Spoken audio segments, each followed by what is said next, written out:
Hi everyone, welcome to this evening's discussion. I'm Cynthia, I'm one of the co-coordinators of MGRM, and I'd like to welcome Emma and Elaine for our panelists for this evening's discussion. So to start off, Emma and Elaine, would you like to introduce yourselves? Yes, I'll go because I'm the oldest, probably in the room. Hi, I'm Elaine, I'm 45. This is, I think, my second time publicly identifying as bisexual. I feel a bit anxious about tonight, but I really hit it off with Emma, so hopefully it will be a friendly dialogue. I'm a psychotherapist by profession. I've been doing this job for 15 years. I love it. And my wife, Rowan, is here. We've been together for 8 years, and we have 2 kids, a 15-year-old and a 5-year-old. We decided to embark on parenting 10 years later. Should I stop here for now? I'm Emma, I'm 24, currently studying at university for criminology. I've never spoken publicly about my sexuality at all. I came out to mostly my mom and like my close friends earlier this year, so it hasn't been that long. I currently work as a civilian with the Malta Police Force. Don't worry, I don't rat anyone out, I don't snitch. And I have a boyfriend who is currently not here, and I'm really hating him for it because he decided to run late. That's it for now. Okay. So, to start off, how does it feel to be openly talking about your bisexuality? Very, very, it's liberating, but at the same time it's quite anxiety-inducing because it's like, I've been judged my entire life for it, and I'm always thinking, what are they going to think about me? Like, are they going to think that I'm one of those stereotypical, like, the stigmas, the myths, and everything, and it always makes me feel a bit to actually speak about it publicly. I'm kind of partially excited and partially anxious. And when Robert asked me if I wanted to speak here, I have been complaining so much about lack of visibility, lack of events, lack of experiences being shared. And I was thinking, no, I can't, I can't be a coward and say no. So what was interesting about this coming together is that when I was chatting with Emma, I realized that actually it was the first time in all these decades that I was sitting with someone just discussing this, and it felt I could really connect, even though we're 20 years apart. I could really connect with her experience. As we never met before. Yes, which is positive, but also worrying, because you think, are things changing? The things really improve. That's someone who came out. Well, not that I came out such a long time ago, because I kept going back and forth. I lived, for a very long time, I lived feeling I was confused, that I couldn't decide. These were labels given to me. But whilst I was reflecting on tonight, I remembered at age 13, I had just started Form 3 at school. I was terribly infatuated. I really liked my accounts teacher, a male teacher, and my Maltese teacher, a female teacher. And I had a journal then. And I remember thinking, but how come I like them both, And I used to every day, give them points, like what would they score today, depending on how they looked and what they would give us in class, their performance and everything. And there was never one who would beat the other, so I didn't even know bisexuality existed then. So yes, I believe this has been with me for a very long time. And I also wanted to be here because I believe that this really helps me as an individual. So it wasn't a complete altruistic move, It was also because I really feel that since I met Rowan and decided that in this relationship, this is how I am, and it was up to her to decide whether she can deal with it or not, I could accept it more freely and live with it more peacefully. Thank you. For a continue, I would just like to point out that although we have two women on the panel, we tried to find a male, a bisexual person who identifies as male, but unfortunately we could not find. So that is why we have two women on the panel. But it is interesting that we have two different generations to talk about their experiences as well. My next question for you is, so we've mentioned, it's quite well known that the bisexual community is quite invisible, and as a result, a bisexual person can feel quite isolated, and you've both mentioned this. Why is the bisexual community so invisible, and how can we improve its visibility? I feel like it's invisible, but I'll start with like how I wound up realizing. When I was about 15, obviously I went to an all-girls school, and I had gone out with two girls while I was there, and then obviously I had a friend of mine, she was always like, okay, so you're a lesbian. And I thought to myself, I was like, I'm not sure, because even though I was going out with girls, I was still looking at like a picture of a guy and be like, oh, he looks really good. And then when I wound up leaving secondary and going into higher, yeah, Mela. Worst time of my life. I wound up going out with guys, and the friend that first told me I'm a lesbian, she was like, oh, you decided to switch to being straight now? And I'm like, okay, we're no longer friends, by the way. And it really got me thinking, because I was like, what's so wrong with liking both of them at the same time, as in liking both women and men? Like, do I really have to choose one of them? Like, is it really that much of a big deal? But it was always in the back of my head that I only have to like one gender or one sex. It wasn't, I can't like both of them. So I stopped, quote unquote, what they called experimenting, and I started only going out with guys. But it was still in the back of my head, like when I was single and a girl would ask me out, I'd be like, I want to say yes, but I'm not a lesbian. So that kind of really stuck with me, even though I did want to go out with them.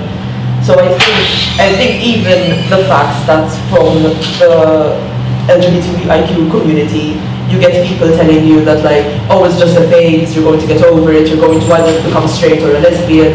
And that, I think that's one of the biggest hurdles for me to actually come to terms with who I am, and that I am bisexual and I do like both of them.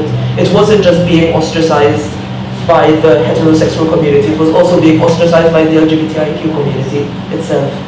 So I think bringing that to light would really help people who are confused, but they're not confused, they know what they like, it's just the problem is,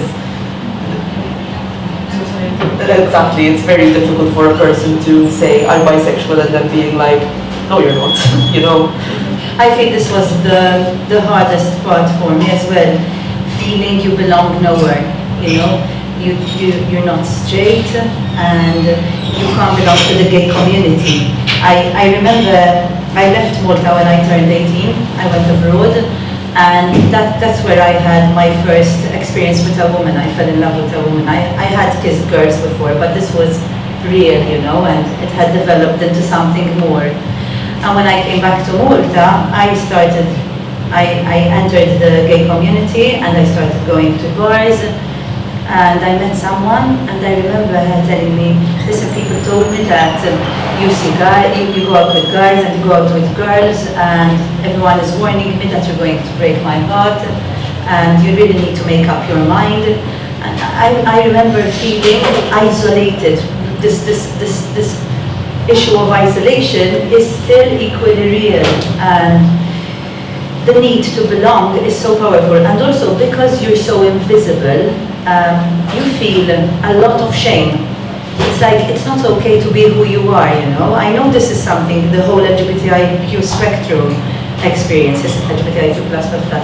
But I really did feel it. And I remember once we were in a restaurant, we were quite a few girls, gays, lesbians, and this woman walked in with a guy, and they were all gossiping about her. You see, we knew this would happen. She changed her mind again, you know, and they were talking about it like she betrayed us, she betrayed the community. And I felt so not okay with that. And so I suppose what could make it more visible are events like this, where we are given a voice. The problem is that most of us do not even want to take on that voice. And also having the gay community understand how at times they make us feel, or maybe it's not even conscious. I believe that sometimes it's not the exclusion, the direct exclusion, but the not including. Maybe we need to feel more included and more seen. So yes, I thank you for organizing this. So this leads to my next question, which you've already kind of covered. There's discrimination and ostracization of bisexuals within the LGBTIQ community, which you've already mentioned. Can we discuss further, and maybe what can we do to heal that split there is in the community? You've already mentioned that within the community itself, you felt like everyone was telling you you have to make up your mind. How can we kind of stop that from continuing to happen? Well, I think that this happens also because of fear. It's not because I feel that the whole LGBTIQ community feels it, so then you wonder how can they do this to their own kind of thing. But I think it's out of fear, so we need to start by having a dialogue about what is this fear? What are you wondering? What do you think could happen? What are your concerns? And there are so many myths, that we need to start unfolding and discussing.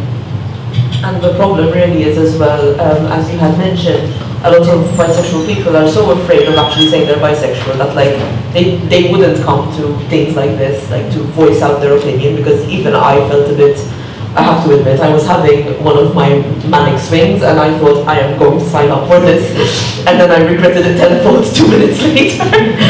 But I'm glad that I did it, because people need a voice, and if maybe someone else sees us speaking so openly about it, they'll feel more inclined to actually speak out as well.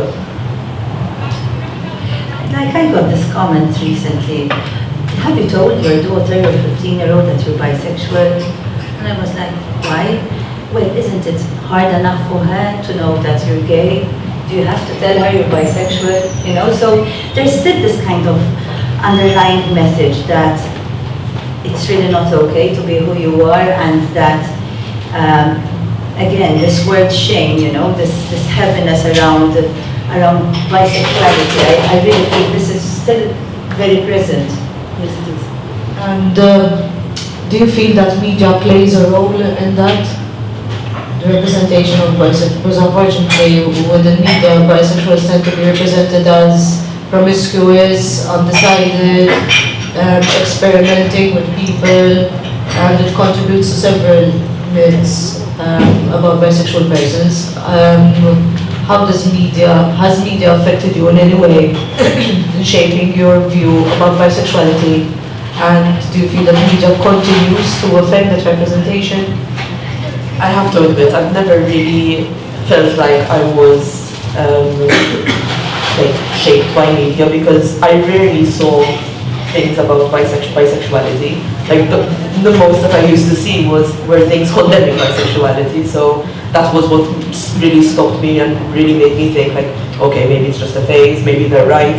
So yes, I do think that media is really hindering people and not letting them really think about it and just let them feel what they want to feel, because at the end of the day, seeing something like every day, it's going to get hammered into your head. So you're going to start believing it after a while.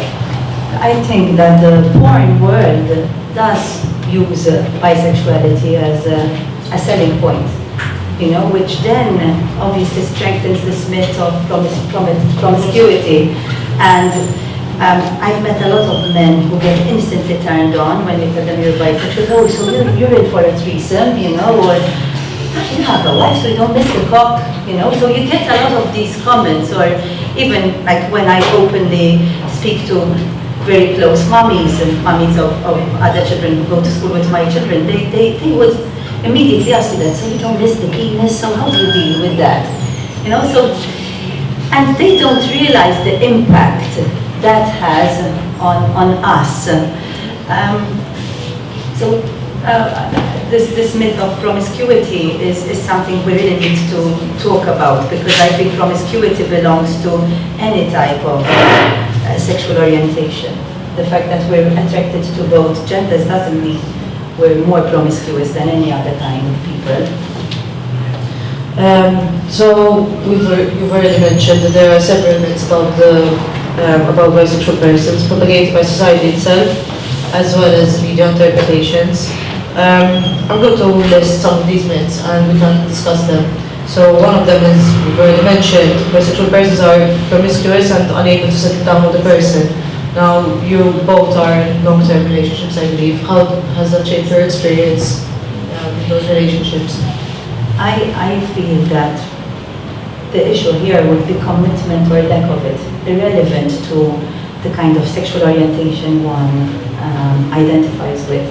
If one can be committed, then yes. I also see that sometimes people would use the excuse of bisexuality to get out of a relationship, or this is why I couldn't be faithful to you, so this hinders us. But people who can be committed and people who cannot be committed exist along the spectrum of the humankind. I don't know if you want to add something to that. Covered all the points. Another myth is that bisexual persons are in transition, that it's just a phase. You've already mentioned this a bit. Been there, done that. Yes, I had that throughout my entire life, that, it's just a phase, you're going to get over it, you're going to swing one way or swing the other, there's no such thing as being in the middle. And I can assure you that no, it's not true. Like, I am fully capable of loving both a man and a woman the exact same way. There's no phase about it. There's no I'm transitioning. I'm bisexual. I love both. I can love both of them equally. Well, I believe that there are people who could possibly go to a transition and have experiences with both male and female. However, I don't believe that I'm 45 and I'm still transitioning. I feel quite certain about who I am and where I am, and I feel very at peace with it. However, this is, yes, something that is a common perception out there. Another myth is that bisexuals can hide within the heterosexual community when things get tough. I don't know if you've ever heard of this. I actually need to admit that there was a time where I lied about this, and it's extremely hard. So trying to pass for straight is actually as hard as a gay person would feel if they had to try and pass for straight. But it wasn't something I was comfortable with, and it's not something I would do again. I have to admit, I had gone through it as well, after people were telling me that I'm just curious and I'm just experimenting. When I wound up exclusively just going out with men, I felt like there was a part of me that wasn't all there, kind of, that I wasn't comfortable just going out with men. Like, I know that sounds a bit I was turning women down just because of the fact that people were telling me that I'm straight, so I'm straight then, So I feel like I missed out a lot on possible relationships that I could have had just because of the fact that I was not trying to hide, but I think it was more I couldn't accept that part of myself. I want to add that I come from a family who are very religious, and my father really struggled with accepting my sexual identity, and he used to use this to rub into them. You're confused, you really need to reflect on who you are. And there was a time when I even belonged to the charismatic renewal, and I feel there was a lot of psychological damage done there, where they would pray on me and pray with me and ask and support me to ask for healing. And it can't be if you like men, it means that this is your path, this is what God wants for you. So this were all obstacles that made it harder and made my journey longer than it had to take. And the shame I mentioned before, and I mentioned this because it's something I still work on even in therapy with my therapist. The shame remains. You know, I really believe in internal homophobia, and I think there's also internal biphobia, probably more than homophobia. And because of all the messages we received throughout our lives, it's very hard to undo that. When you have a moment of weakness, when you're feeling vulnerable, these messages come back and attack you. Another myth is that focusing on women, bisexual women is that they will dump you for a man. You mentioned that you had relationships where women actually questioned that you will dump them for a man. Where does this myth come from, do you think? I think this is very much linked to the fear I mentioned earlier, and the lack of security in the other. You know, I married a woman who's very strong and who can have conversations, very open conversations, and we can be in a bar and I can tell her how good looking she is and how good looking he is, and she's not threatened by that. And again, this boils down again to commitment. It's about whether one, irrelevant to how he or she identifies, wants, because it's a want, or can commit in a long-term relationship. And it's not for everyone. There are bisexuals just like there are heterosexual or homosexual people who choose to have multiple partners or who choose to be partnerless. So I'm not passing a judgment when I use this word commitment. I'm not passing a judgment against others who choose to have a different lifestyle. But this doesn't mean the other, if I make sense.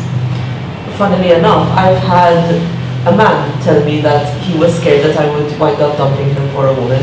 And I didn't know what to tell him when he told me that. I was like, I don't know what I can tell you. Like, I love you. Like, I'm not going to just wake up one day and decide, no, I want to be with a woman now. Like, it doesn't work like that. It's not something that just, it's like a switch in your head and it goes one way or the other. Like, but I could never get that thought into his head. It wound up really driving us apart as well, because he refused to believe that I was with him because I wanted to be with him. Like, he even used to tell me that I'm just a closeted lesbian and I'm using him, which it was very, very hurtful for me at the end of the day. So I think it comes from both ways, both from women and from men. I'm not sure where it stems from in reality. I think one of them is the stigma that bisexual people will have multiple partners, which yes, some people do, but not everyone will. So don't put everyone under one umbrella, kind of. I'd like to go back to something you mentioned. How does religion play a part in this maybe fear of bisexuality or this denial of bisexuality? Okay. This is a very interesting question. We could have an evening just dedicated to this. And by what I shared before, I was not saying that just because I now identify as bisexual, it means that I can't be part of a religious group and participate and practice, because I know a lot of people, LGBTIQ people, who still form part of a religious group. However, we grew up in Malta, and I know there are other countries, but Malta has internalized this feeling that one is wrong, one is committing a sin, one will go to hell. These are messages we got from a very young age. I also lived through a time where not everyone was educated. Probably there are still some who are not today, and saw this as a mental illness. So I also got those kind of messages. And because of what we go through, and I'm not saying bisexuals only now, we need to develop resilience, and that doesn't happen overnight. And these messages keep they're all setbacks to that, to allow, that do not allow us to develop the resilience we need to live in the community that is not as accepting as we would like it to be. Honestly, my mom's also religious, but she's so open-minded that I never had an issue explaining anything to her. And as long, in her mind, it's like, you're not hurting anyone, I don't care. And Your mom is fantastic. So we're having this online meeting with Robert, and I must be totally honest. And then I see someone walking behind her, and I thought maybe it's her boyfriend, since she mentioned how open she is. And then she goes, Ma, like, I don't know what she told her. That's your mom. She's really cool. And she told her, Ma, this woman is saying you're really cool. And we had like a few seconds chat. But that was really wonderful, you know. I really hope I can be like that to my daughter. I'm honestly so lucky to have her. Like, if it wasn't for her, I think I would have had a lot more setbacks in my life. But I think that's also important. I think family really impacts you when, it's not just about bisexuality, in general, even when you try to come out to your family, it can really set you back if they're not accepting or they don't try to understand. So no, I was very lucky in that sense. And as I was saying, even though she's religious, I never had an issue with her regarding anything like that. But my mom's one of a kind. I don't think you find a lot of people that are as open-minded as she is.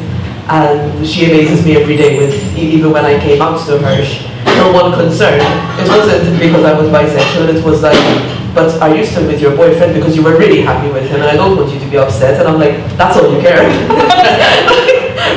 I just came out and that's all you care about. She's like, I don't care if you're with a man or a woman. Like, are you happy? And I'm like, yes, I am. She's like, that's all that matters. And if it wasn't for that, I don't think I would be here right now, actually publicly speaking about it. That's really great.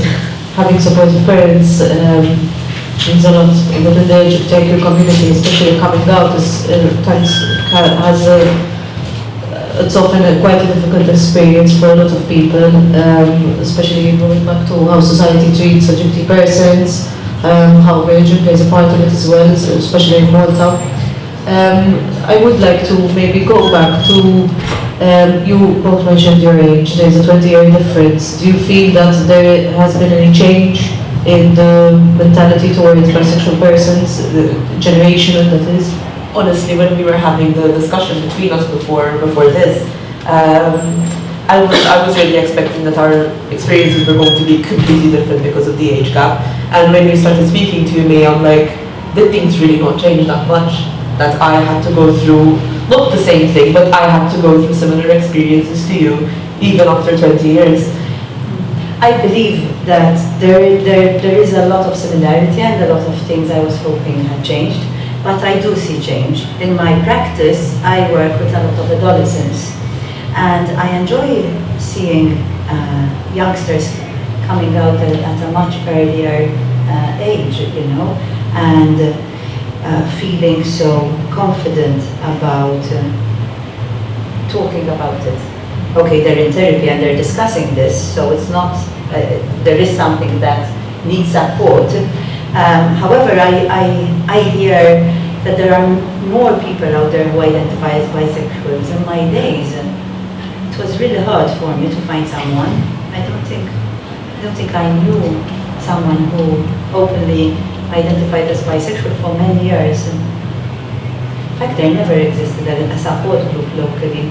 And I got to read about experiences of other women or hear testimonials online, not locally.